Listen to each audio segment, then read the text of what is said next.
jiwa Deva di tangan, Bai Xiaochun merasa tak dapat lebih bersemangat lagi. Jalan satu-satunya yang terbuka baginya adalah tahap Heaven Dao Nascent Soul, dan jika ia tak menapakinya, daunnya untuk hidup abadi akan berakhir. Namun kini, ia memiliki 4 jiwa Deva. Yang perlu dilakukannya hanyalah menemukan jiwa elemen logam, dan ia akan melengkapi kelima elemen. Dengan jiwa-jiwa itu, ia bisa melampaui tahap Gold Core, dan menempa benda legendaris yang hingga kini hanya pernah berhasil diciptakan oleh seorang celestial di Pulau Heaven Span, Heaven Dao Nascent Soul. Setelah mencapai Heaven Dao Foundation Establishment dan Heaven Dao Gold Core, usia panjangku meningkat drastis. Mengingat betapa sulitnya mencapai tahap Heaven Dao Nascent Soul, peningkatan umur panjang ini pasti akan menantang langit. Begitu mendapatkan jiwa Deva elemen tanah, ia segera melemparkannya ke dalam pagoda penyimpanan kristal miliknya. Dia mengambil jiwa Deva itu. Itu yang Bai Hao incar, jiwa Deva. Apa yang dia pikirkan? Dia membunuh Bai Qi, menggunakan darahnya untuk membuka mantra pembatas, lalu mengambil jiwa Deva itu. Apa dia benar-benar mengira setelah semua itu, dia bisa menukar jiwa Deva ini dengan satu set lengkap jiwa Deva binatang 5 elemen kepada klan? Anggota klan di luar tanah leluhur tampak kebingungan. Mereka hanya bisa membayangkan apa yang akan mereka lakukan jika berada di posisi Bai Hao. Setelah membunuh Bai Qi, ia sudah dianggap sebagai pengkhianat klan, sehingga meski ia mendapatkan jiwa Deva, ia tetap akan menghadapi murka seluruh klan. Dia sudah gila, tidak hanya mengkhianati klan, tapi juga mencoba mencuri jiwa Deva kita. Meski ekspresi dingin terlihat di wajah para tetua klan, mata beberapa anggota garis darah cabang berkilauan. Tidak juga. Mungkin Bai Hao membunuh Bai Qi karena masalah pribadi di antara mereka. Adapun jiwa Deva, itu seharusnya menjadi milik siapapun yang berhasil mendapatkannya. Benar. Jika Bai Hao menyerahkan jiwa Deva itu setelah keluar dari tanah leluhur dan meminta jiwa binatang 5 elemen, itu akan membuktikan bahwa dia tidak memiliki hati pengkhianat. Pikiran berbeda memenuhi kepala setiap anggota klan.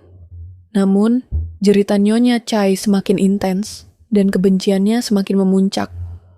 Selain itu, anggota garis darah utama mulai angkat suara dengan amarah meluap. Dia harus mati. Dia membunuh KR-ku.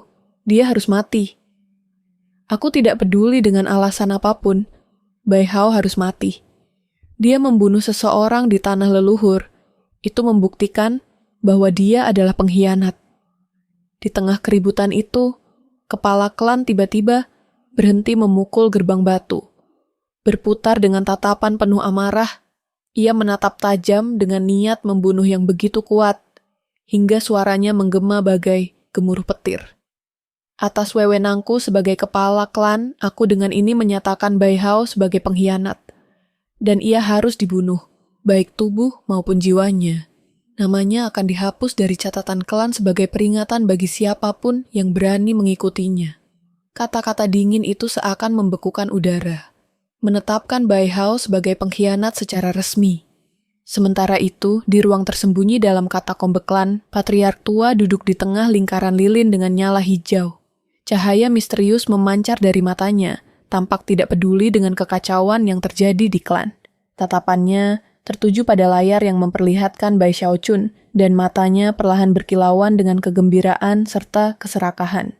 Dia adalah pilihan sempurna untuk inkarnasiku berikutnya. Bai Hao telah bangkit ke puncak kejayaan. Ia menghancurkan Bai Qi dan merebut jiwa dewa, menenggelamkan klan Bai dalam banjir keterkejutan yang tak berkesudahan.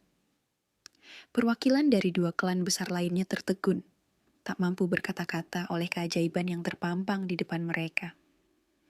Adapun utusan dari kota hantu raksasa, matanya berkilau terang. Dengan cepat, ia mengirim kabar pulang tentang peristiwa ini. Sebelumnya, ia mengira semuanya telah berakhir. Tak pernah terbayangkan olehnya bahwa pertunjukan ini baru saja dimulai. Ahli necromancer, Dulu, semua orang bilang Bai Hao adalah sampah klan, anak haram yang begitu hina hingga tak layak diperhatikan. Bahkan mereka berkata, bakat alaminya adalah yang terburuk. Namun kini, si terhina ini telah mencapai tingkat kultivasi yang tak terbayangkan. Orang-orang berkata ia tak berbakat dalam nekromansi. Tapi sekarang, ia menciptakan api 7 warna dalam satu tarikan napas. Jika itu bukan bakat, lalu apa?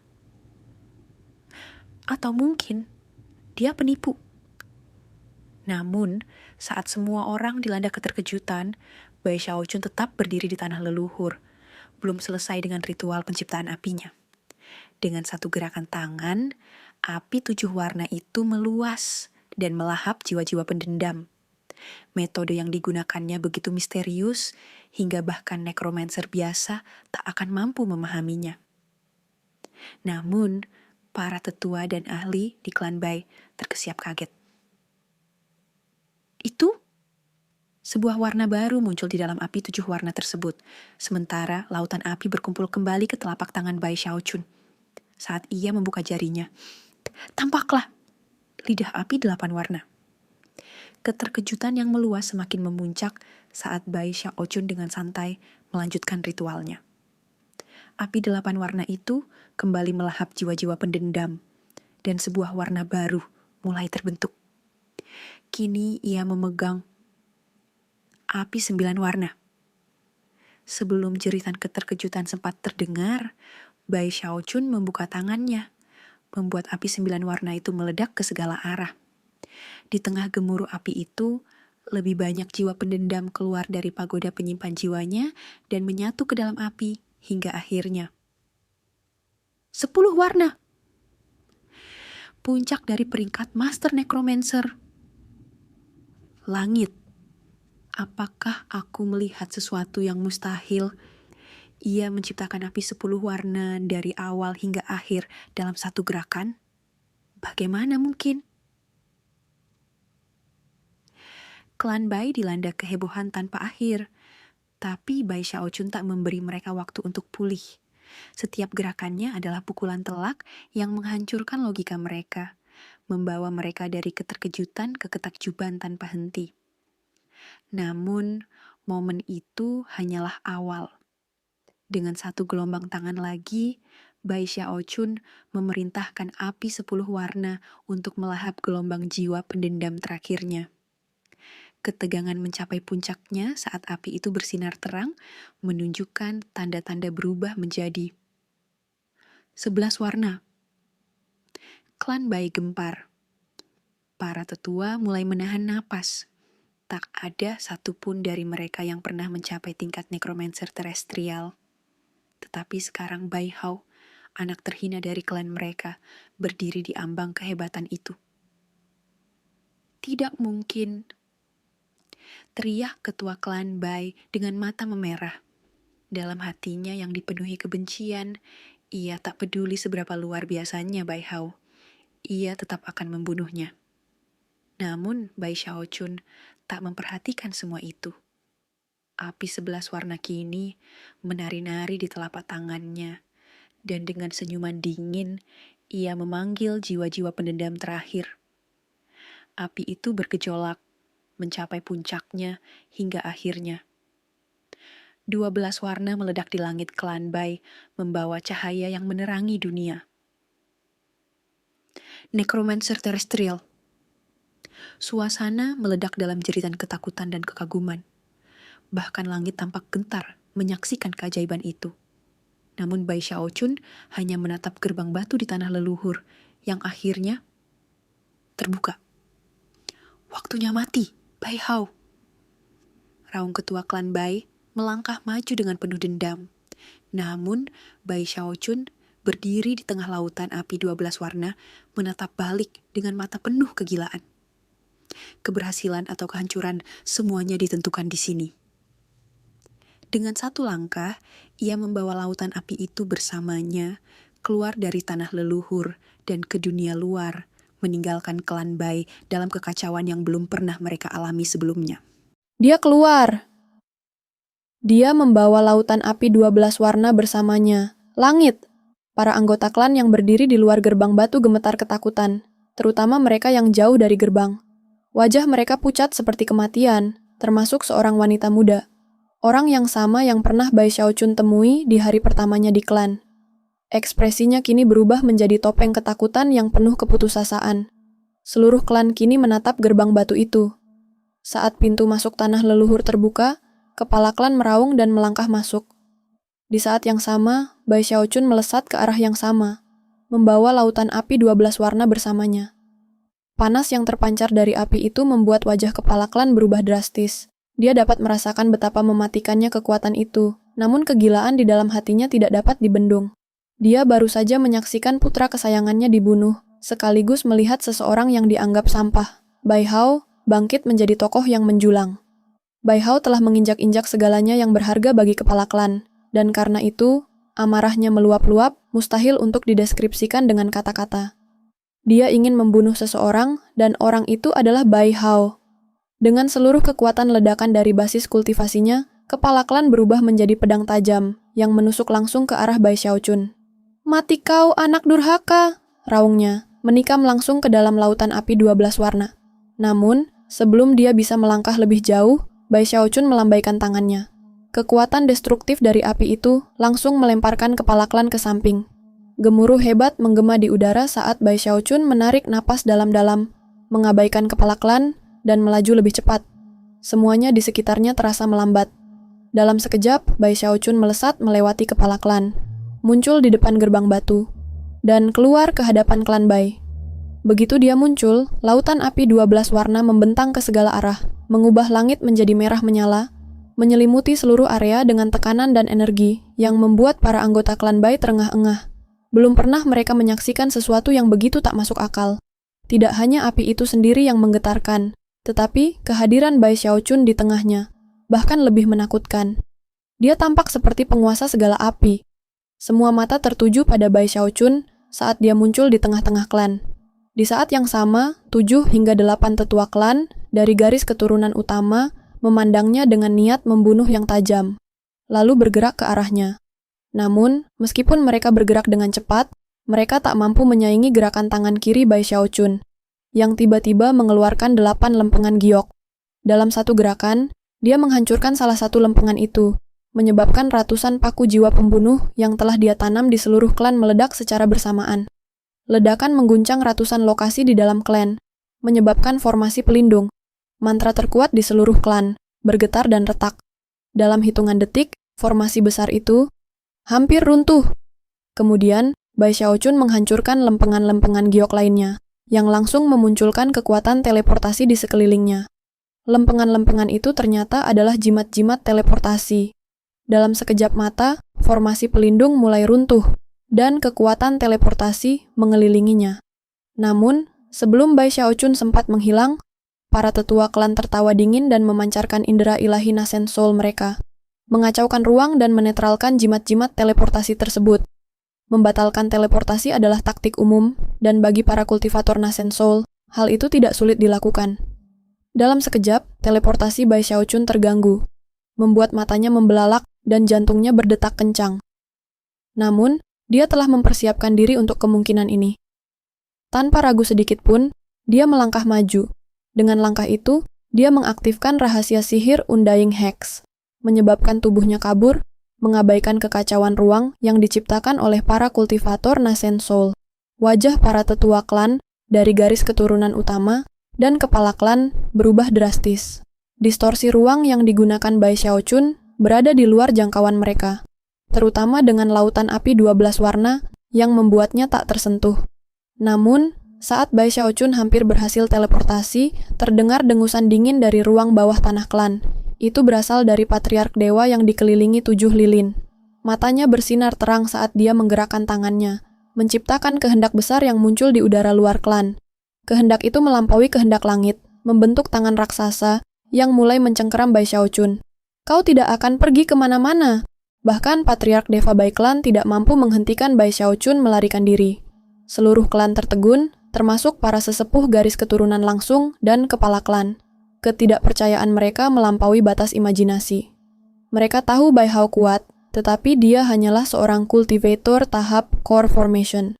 Walaupun patriark mereka tidak muncul secara langsung, melainkan hanya mengirimkan kemampuan ilahi, dia tetaplah seorang deva. Segalanya terjadi begitu cepat, dalam sekejap mata. Tak seorang pun melihat bagaimana 3 klon Bai Xiaochun bertarung melawan kemampuan ilahi itu. Saat Bai Xiaochun menghilang dari pandangan, di ruang rahasia bawah tanah, Patriark Deva duduk dengan wajah suram. Matanya bersinar dingin, dan tangan kanannya yang kurus mulai berubah. Dalam sekejap, tubuhnya yang layu kembali terisi dengan daging dan darah hingga ia terlihat seperti manusia biasa. Namun, tatapannya mengarah tajam ke tempat Bai Xiaochun melarikan diri. Tangan besarnya terulur, membawa kekuatan yang dapat meruntuhkan langit dan bumi. Tetapi, ketika tangannya mencoba menangkap Bai Xiaochun, yang ia genggam hanyalah udara kosong. Di saat yang sama, langit di atas Bai Clan berubah menjadi merah darah, dan hujan api mulai turun. Api itu adalah api 12 warna. Begitu hujan api itu mulai jatuh, seluruh klan berteriak panik. Hujan api! Bai Hao, ini ulahnya lagi! Dia yang menyebabkan hujan api terakhir kali. Kengerian menyelimuti wajah setiap anggota klan. Api itu begitu panas hingga mampu melelehkan batu dan logam, mengubah lingkungan menjadi tungku raksasa. Lebih buruk lagi, formasi perlindungan agung yang melindungi klan telah rusak. Meskipun formasi itu sedang memperbaiki dirinya sendiri, celah-celah besar yang ada cukup untuk membiarkan api itu menembus dan menghantam klan. Jika api itu jatuh ke dalam klan, kehancuran yang ditimbulkan akan luar biasa. Korban jiwa tak terhindarkan. Bahkan jika Patriark Deva turun tangan, dia tidak mungkin menyelamatkan semua orang. Pilihan satu-satunya adalah menghentikan hujan api sebelum menembus perisai. Patriark Deva menghadapi dilema, mengejar Bai Xiaochun atau memadamkan hujan api surgawi. Dia tahu jika mencoba keduanya, bencana besar bisa terjadi. Dengan keputusan yang berat, dia memilih untuk memadamkan api itu. Tangan raksasanya membesar hingga mencapai lebar 300.000 meter, menyelimuti awan api yang menggantung di langit dan, dengan sengaja, melingkupi Bai Xiaochun. Patriark itu tidak menyerah untuk menangkap Bai Xiaochun. Namun, Bai Xiaochun bukan kultivator biasa. Dengan kekuatan Heaven Dao Gold Core, 3 klon Deva, dan kemampuan bertarung yang melebihi tahap Core Formation, dia mampu mengalahkan kultivator tahap awal, dan bahkan menengah Nascent Soul. Di saat tangan besar itu hampir menyentuhnya, Bai Xiaochun mengaktifkan Undying Hex, memindahkan dirinya ke lokasi di luar Bai Clan. Langit yang penuh hujan api akhirnya bersentuhan dengan tangan Patriark Deva, dan dalam sekejap api dan awan menghilang. Di dalam ruang bawah tanah, wajah Patriark Deva memerah karena marah. Ia menatap ke arah Bai Xiaochun melarikan diri, lalu mengangkat kakinya seolah hendak mengejar. Namun, dia melihat ke arah lilin hijau yang membakar di sekitarnya, dan mengatupkan giginya. Lilin pengunci kehidupan 7 tahap ini telah mencapai momen kritis. Aku tidak bisa pergi begitu saja. Dengan napas panjang, dia duduk kembali, lalu mengirimkan perintah kepada klan. Gunakan segel kehendakku dan kapal jiwa ini untuk melacak Bai Hao. Tangkap dia dalam 7 hari. Anggota klan dari garis keturunan langsung bersiap, dipenuhi niat membunuh yang mendidih.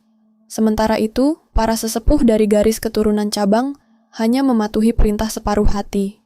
Kepala klan, dengan mata penuh dendam, melangkah naik ke salah satu kapal jiwa.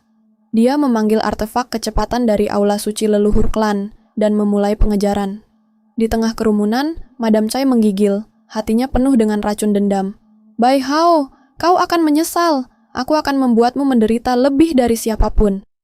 Tak jauh dari klan, di sebuah lembah, udara bergetar sebelum Bai Xiaochun muncul, tubuhnya terhuyung-huyung.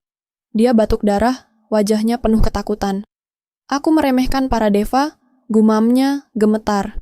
Dia mengusap darah di mulutnya, lalu menarik napas dalam-dalam. Bai Xiaochun, kau harus belajar dari ini. Lain kali, persiapkan segalanya lebih matang lagi. Jika kamu menikmati cerita ini, jangan lupa untuk memberikan like, komentar, dan subscribe untuk mendapatkan lebih banyak konten menarik lainnya. Bagikan video ini dengan teman-teman Anda yang juga menyukai cerita epik ini. Terima kasih sudah menonton dan sampai jumpa di video selanjutnya.